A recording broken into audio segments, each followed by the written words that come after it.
Regan Penaluna, How to Think Like a Woman, 4 Women Philosophers Who Taught Me How to Love the Life of the Mind.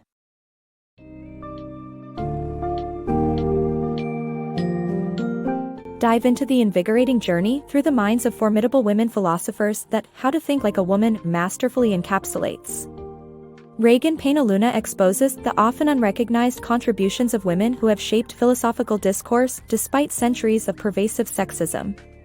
By unveiling stories from history like those of Mary Astell, Damaris Massam, Mary Wollstonecraft, and Catherine Cockburn, Penaluna reveals a hidden lineage of intellectual prowess that has been undervalued by a predominantly male philosophical canon.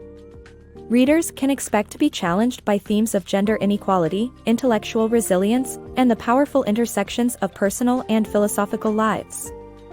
Through this exploration, the narrative weaves a tapestry of female empowerment that encourages readers to question established norms and claim their place in the ongoing dialogue of human thought.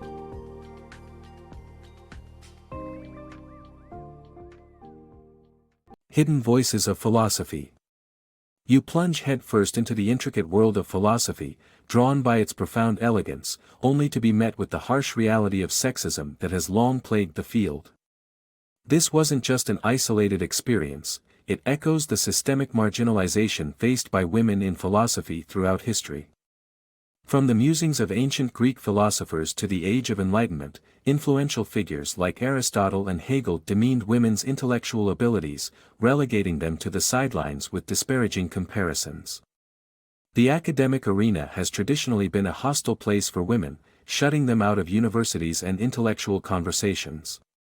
Those few who managed to break through were often belittled by their male peers.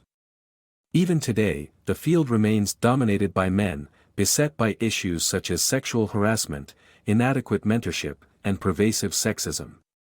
Women's contributions and feminist viewpoints are frequently dismissed, perpetuating the stereotype of their supposed inferiority in philosophical discourse.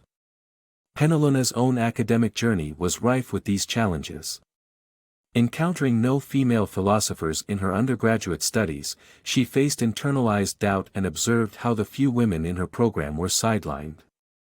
However, her exploration led her to an astounding revelation: women philosophers had always existed, albeit hidden within the margins of male-centric narratives. Figures like Mary Astell, Damaris Massam, and Mary Wollstonecraft fundamentally shaped philosophy by advocating for women's intellectual and human rights, while Catherine Cockburn grappled with balancing motherhood and a life of the mind. These pioneering women offered Penaluna not only inspiration but also a deeper understanding of her place within the philosophical community. Their enduring legacy underscores that women are not just capable of philosophical thought, they are indispensable to its ongoing evolution. Astell's feminist legacy. Imagine being a young woman in the 17th century, armed with a quest for answers to life's profound questions, yet shackled by societal norms that barred you from exploration. This was the world Mary Astell was born into in 1666. Despite these constraints, Astell became a pioneering English feminist philosopher. Her journey began under the guidance of a forward-thinking uncle who ensured she received a valuable education, a rarity for women of her time. However, with his untimely death, Astell's future seemed destined for domestic toil, overshadowed by dwindling family fortunes that left marriage prospects bleak. Refusing to accept this fate, a determined 22-year-old Astell daringly sewed her savings into her dress and set off for London to craft a life for herself through her writing.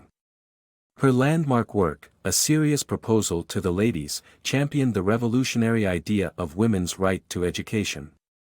Astell envisaged a world where women could cultivate their intellects unfettered by male dominance, an early vision of an all-female college that shook the male-dominated intellectual society of her era. With sharp intellect and humor, she effectively challenged the prevailing philosophical giants like Hobbes, Locke, and Milton, exposing contradictions in their concepts of freedom and equality. According to Astell, real freedom meant empowering women to choose their paths, whether as scholars, wives, or mothers. Centuries later, her words would resonate with Penaluna, a woman wrestling with the male-centric realm of academic philosophy.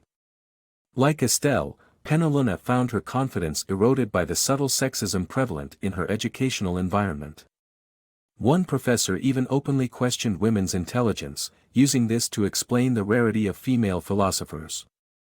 Inspired by Astell, Penaluna found solace and drive within a community of supportive female peers and mentors. However, she also faced the uncomfortable truth of Astell's oversight of lower-class and non-white women, a reflection of her own unexamined privilege. By confronting these uncomfortable realities, Penaluna realized that her philosophical journey was deeply entwined with the ongoing fight for women's equality, prompting continuous self-evaluation and growth. Astell's legacy urges us to question what it takes for women to forge intellectual spaces amidst patriarchal constraints. The pursuit of knowledge isn't a privilege reserved for men but a birthright for every curious soul ready to embrace it. Enlightened minds, silenced voices. Throughout the annals of Western philosophy, women have been the quiet architects behind many male thinkers' celebrated work, yet history often forgot to pen their significant contributions. Take Socrates, who was intellectually challenged by Xanthippe, his wife who was 40 years his junior. Despite societal norms, their marriage was one of dynamic discourse. However, not all relationships built on intellectual exchanges were as respectful. A vivid example is Immanuel Kant's dismissive treatment of Maria von Herbert, a young woman who sought guidance through her depression. He belittled her as an overly emotional person, failing to see her as an autonomous intellect worthy of genuine engagement. Damaris Massam stands as a poignant testament to the struggles and resilience of women in a male-dominated intellectual world. Born into a scholarly family in Cambridge, she was submerged in philosophical debates from a young age. Yet when she wished to pursue these conversations academically, societal barriers emerged. Massam felt the constraints of a patriarchal society when she met philosopher John Locke. Their relationship was intellectually invigorating, with Locke encouraging Massam's exploration of philosophical ideas. But as romantic undertones left Locke passive in advancing their personal relationship, Massam married another, shouldering the burdens of domestic life while still yearning for intellectual pursuit. Her fortunes altered dramatically when Locke moved into her household, granting her an invaluable intellectual ally. Inspired by their dialogues, Massam fervently critiqued prevailing misogynistic ideologies, notably those of Nicolas Malebranche. In her writings, she passionately argued against notions that diminished women's intelligence. Massam posited that virtue and philosophical inquiry should be rooted in love, particularly a mother's love for her child, challenging the detached rationalism of her male counterparts. Her seminal work, Occasional Thoughts, fervently advocated for women's intellectual liberation, urging mothers to foster independent thought in their children, regardless of gender. Massam envisioned a society where women were encouraged to exercise their intrinsic rational abilities, sowing seeds for true enlightenment. Revolutionary female voices. Penaluna, finding herself increasingly disenchanted with the confines of academic philosophy, unexpectedly encounters the profound impact of Mary Wollstonecraft's work. Diving into Wollstonecraft's passionate writings, Penaluna experiences a visceral recognition of shared existential dilemmas faced by both women, centuries apart. Wollstonecraft grappled with the challenge of defining oneself in a society that undervalued women's intellectual capabilities. Her quest revolved around balancing the desire for love and acceptance with the relentless pursuit of intellectual independence. Born into a turbulent household in 1759, Wollstonecraft's early life was marked by her determination to avoid the domestic entrapment common to women of her era. Through self-education and formidable independence, she eked out a living in London as a writer of groundbreaking feminist literature. Her seminal work, A Vindication of the Rights of Woman, passionately argued for gender equality, dismantling the patriarchal notions endorsed by philosophers like Rousseau. Wollstonecraft championed women's rational equality to men and advocated for their right to education, political involvement, and economic independence. Wollstonecraft's feminist ideals were not merely theoretical but rooted deeply in her personal experiences. Her turbulent relationships with men such as Gilbert Imlay and William Godwin forced her to confront the societal costs of being a female philosopher, a role deemed unconventional and often controversial. Her unfinished novel, Maria, unveils the emotional turmoil of a woman caught between personal desires and her principles, which resonates deeply with Penaluna.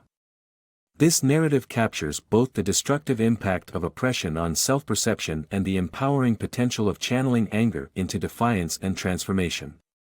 To think like a woman, Wollstonecraft teaches, is to challenge the conventions of a male-dominated culture and envision a new order. Despite her life being tragically shortened by childbirth complications, Wollstonecraft's philosophical and personal revelations continue to inspire generations of feminists. Her fearless combination of intellectual discourse and personal reflection serves as a guiding light for Penaluna's own growth as an intellectual and creative force. In shining light on the intricate dance of personal longing and the pursuit of autonomy, Wollstonecraft offers not just a theory, but a living testament to the courage of a feminist revolution. Balancing motherhood and thought.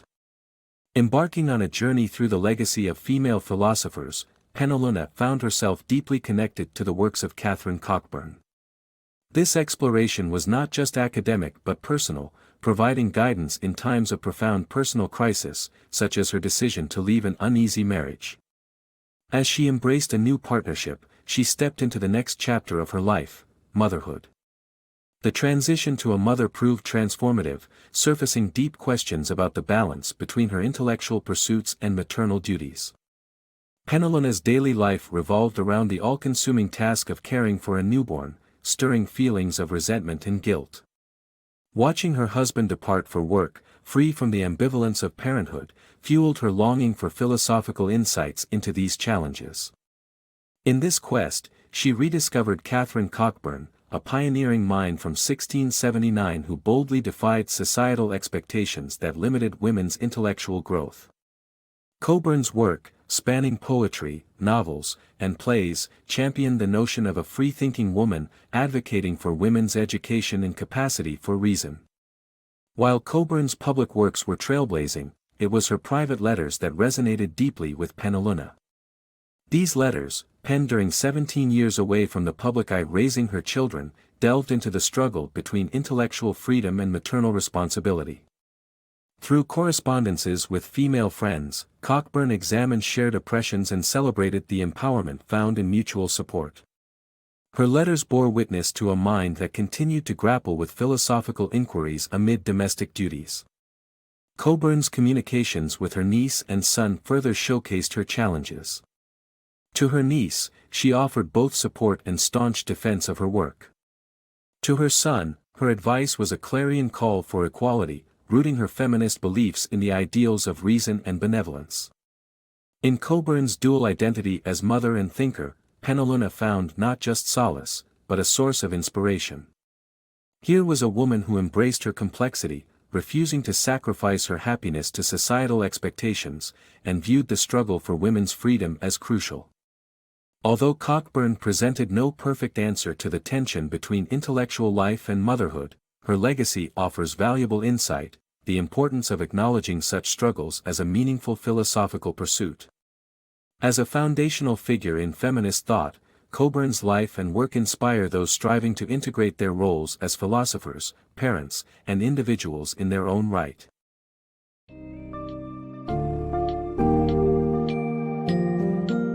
And How to Think Like a Woman, Regan Penaluna leaves readers with a profound insight into the tenacious spirit of women philosophers who defied a male-centric intellectual tradition.